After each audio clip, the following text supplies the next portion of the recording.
Hey everyone, welcome to the KLPR Kitchen. In today's episode, I'll show you how we make our raw food for our dogs, and also tell you why we've chosen to feed all our rescue dogs a natural raw diet.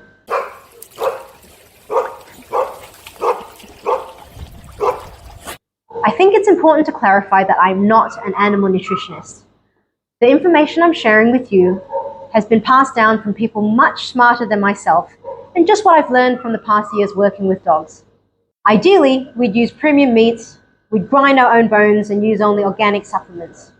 But this is a great example of how anyone, even if you're on a tight budget like ourselves, can still feed their dogs naturally and garner most of the rewards that comes with a natural diet.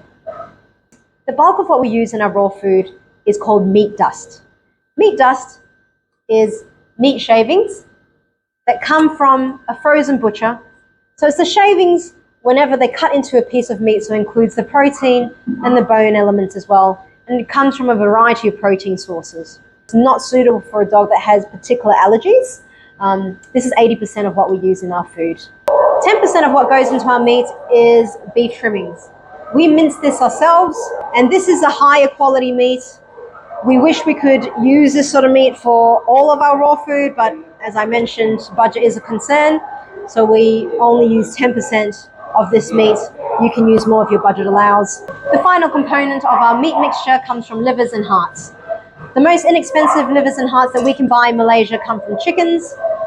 This is a blend.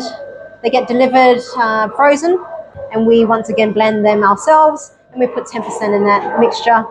If you want to feed your dogs offal in raw, just remember that offal is kidneys, livers, brains, but if you're going to use gizzards or hearts, they actually are part of muscle meats, so they shouldn't come under the offal component.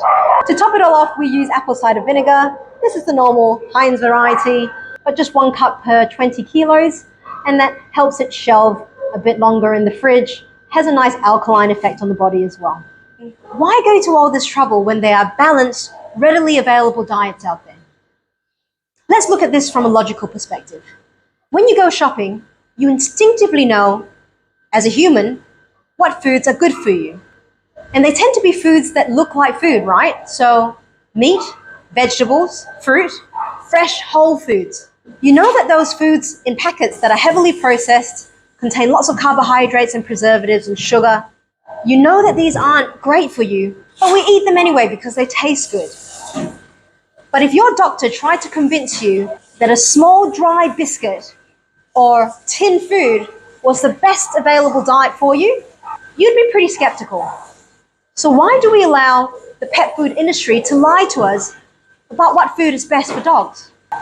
A raw natural diet is easy to digest, so the dog's stool comes out firm and much smaller than if you were to feed a commercial diet. Now, when you have as many dogs as we do, easier cleanup with less smell makes a world of difference.